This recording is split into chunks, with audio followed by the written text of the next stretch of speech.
देखो इसमें क्वेश्चन है कि समतल दर्पण की फोकस दूरी क्या होती है। समतल दर्पण जब पहला नंबर के इसको बताए थे कि समतल दर्पण की उसकी फोकस दूरी कितनी होती है, तो तुम लोग बताओ कि इसकी फोकस दूरी कितनी होगी?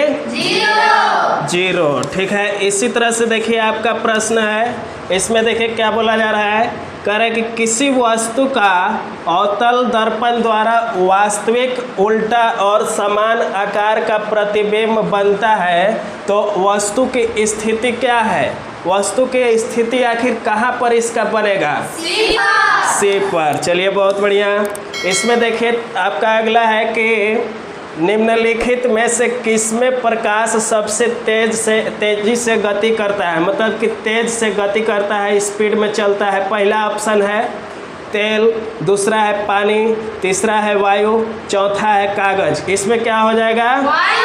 वायु। क्योंकि वायु में जो है कि वायु में अगर हम लोग कोई प्रकाश प्रवेश करेंगे, टार्च वगैरह जलाएंगे, तो वायु में आसानी से पार हो जाता है। बाकी जो है कि बाकी में ज़्यादा पार नहीं हो पाएगा, पूरी तरह से एकदम आसानी से पार नहीं हो पाएगा। जबकि उसमें जो है कि मान लो कागज़ पे पार करेंगे तो कागज़ पे टकरा के और प्रकाश जो है कि अलग अलग बढ़ जाता है, छितरा जाता है। ठीक है, चलिए इसमें देखिए अगला प्रश्न है, एक लेंस की क्षमता -4 है, उसकी फोकस दूरी क्या होगी? अगर माइनस में 4 रहेगा यानी कि एक कैसा है, ऋणात्मक है, तो इसकी बताए थे कि ऋणात्मक रहेगा, तो इसकी फोकस दूरी क्या होगी?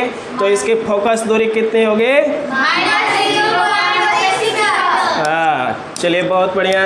अगला प्रश्न है, मानव नेत्र की फोकस दूरी में परिवर्तन का कारण है। आखिर इसमें क्या कारण होता है कि जो मानव नेत्र होता है, मानव नेत्र में जो है कि उसमें फोकस दूरी कमी होने लगता है। नेत्र में कमी किस चीज़ के कारण आता है? तो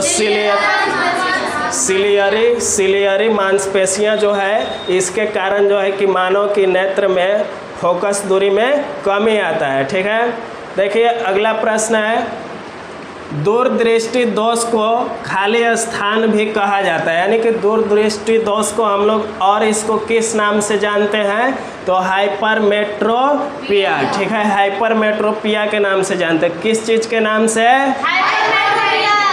चलिए बहुत बढ़िया।